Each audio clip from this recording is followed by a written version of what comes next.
Welcome to Charlie's Toolbox, a podcast for women building sovereign, self-led lives. Here, we explore how art, fashion, media, and mindset become tools for power, clarity, and creative direction. This isn't self-help. This is cultural strategy for women who lead themselves. I once had a friend state, "I'm just resigned to the lesson God is clearly teaching me." And it made the hairs on the back of my neck stand up because her circumstances weren't because of God. Instead, they were a result of her unwillingness to change the course of her direction. In this episode, we discuss the conditions that religion create to enable learned helplessness. By the end of this episode, you should walk away recognizing what it looks like to give away your agency, tips to confront this way of thinking, and steps to take ownership of your life.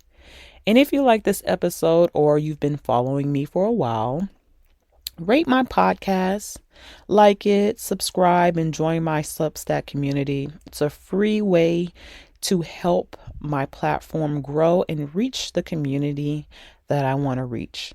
Also, some news. We've recently moved to number 85 on the culture section of Substack. And I cannot lie, I am super geeked about this.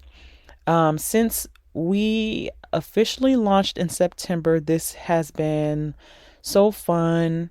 I'm so happy for my growth. I'm so excited to connect with other like-minded women. And I want to thank those who follow me for following me on that platform. If you're interested in reading some of my articles that I've written, you can find the details in the description box, or you can find me at charliestoolbox.substack.com. So let's get started. God, why are you doing this to me? Is this my punishment, God? What are you trying to teach me? These have been statements that I've learned and leaned on anytime I've had a rough patch in my life. I would cry and beg and ask God for clarity, but the clarity was the situation, and the solution was action. When you are raised under Abrahamic religious doctrine, there is an underlying belief that things are happening for a reason, that it is God's purpose, and His purpose is for our good. We see this sentiment in Romans 8:28. The Bible states, "And we know that in all things God works for the good of those who love Him and who have been called according to His purpose." But when you make this decree the foundation of your belief systems and a guiding principle for your life, the result can be disastrous. Instead of asking yourself, what or how did I get here? What lesson did I learn? And how can I ensure I do better in the future?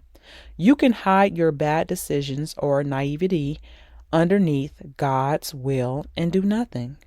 You can blame the devil or God for allowing this to happen instead of self-reflecting and asking yourself, what do I need to learn to be better? You can make yourself not responsible for your life because everything can be viewed as divine order. So how do you know that this is the foundation on which you build your belief systems? And how do you unravel it, discard it, while keeping your belief in God if you so desire it? What I've observed in others and myself is that when you have the same problem repeat itself, that is the evidence. That is the proof that you do not take ownership of your life or your choices. For example, if you keep finding yourself in debt, you have a money problem and a money-making problem, and you haven't figured out both. If you keep having the same issues with friends and family, you have a boundary problem and a communication problem, and you haven't figured out both. Another clue I noticed about people who base their lives on the idea that this is God's will, you are being punished, and God is trying to teach you something is that you are often unclear. You don't know what you want, the direction you want to go, the problem you are facing, or how you are feeling because you've offloaded your agency. Think about it like this. It is easy to give things to God or call it divine will because then it doesn't require you to think. Deal with shame, feel guilt, take ownership, gather up the strength to change your behavior, course correct, interrogate your family, upbringing, and society. Because if you look at all the work that is required to make the changes, that is a lot of work. Having a direct confrontation with yourself is challenging. It requires energy, desire, the will to change, and not everyone wants to do that. And so sometimes they fall on just giving it to God and claiming it as His will. So, how does one unravel or discard this way of thinking? I'll offer a couple of steps I took. It won't be all encompassing because one podcast episode can't help you unravel a lifelong dedication to offloading your agency, but it can give you tools, language, and steps to help you get started. First, I want you to see these statements and decrees as thought terminating cliches. Thought terminating cliches was coined by Robert J. Lifton in the 1960s. It is described as a process for which the most far-reaching and complex of human problems are compressed into brief, highly reductive, definitive-sounding phrases, easily memorized and easily expressed. So, for example, statements like trust the process, God works in mysterious ways, it's God's will, if it ain't broke, don't fix it. If you want to invalidate someone, you can say things like you're being too sensitive. If you are at work, you can say things like this is just the way things are. The objective of this is to stop you from thinking, probing, examining, finding a solution, and diving deeper for change. So whenever you are offered these platitudes or you want to lean on it, remind yourself that the purpose of this statement is to stop you from thinking and taking actions for change. And ask yourself, do you really want to do that to yourself? If you believe in any sect derived from the Abrahamic religion and you don't want to walk away from it, you can focus on the model and example of Jesus Christ.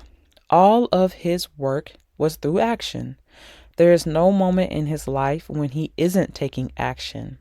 He sees a problem like a disease or someone is hungry, weary, and He immediately creates a solution. So model your behavior on that. If you experience a problem, always seek a solution. And if it isn't going the direction you want, change that direction. And if those things don't wake you up, do me a favor and look at the life of those who choose to do nothing.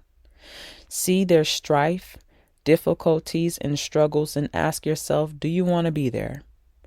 Are these the type of lessons you want to experience? Can you handle them? Are you okay with this? Because you have models all around you. You have examples of what it looks like to take a step back from your life and hope that things will change instead of changing them. You know what the end looks like. So do you want that for yourself? Lastly, if you want to know where to start in terms of making decisions for yourself, practicing your agency, and owning your life, start small and look at everything as an experiment. Nothing must be life or death. You simply test it, see if it works, collect the data, review the data, and ask yourself, based on this data, should I continue with this course or should I change direction? And that's all it is. You are hypothesis testing. And if the solution, if the choice you make, if the decision you make isn't yielding positive results, you take that information and you change direction. So let's recap this episode. Religion or religious frameworks can create learned helplessness, and you do not have to adopt that line of thinking. You can unravel yourself from it or discard it by understanding that it is a thought-terminating cliche, and Jesus did not operate as this. And once you confront this way of thinking and you decide that you want to change, you test your decisions and you use the data to make better decisions. That is how you own yourself. That is how you have agency, and that is how you stopped operating in a framework of learned helplessness. If you like this episode and my philosophy, subscribe to my Substack or email me at charlie@charliestoolbox.com for comments or topics for my next episode. And on that note, you all take care. Bye. That concludes our exploration for today. I hope this conversation has sparked something within you. A new insight, a challenge to the status quo, or a deeper connection to your own radical vision. Remember, Charlie's Toolbox is more than a podcast. We are a cultural studio, a movement, a revolution. If you're ready to dive deeper, to access exclusive tools, and to build alongside a powerful assembly of visionary women, visit charliestoolbox.com to discover the Radical Atelier. Thank you for listening. Until next time, keep crafting yourself.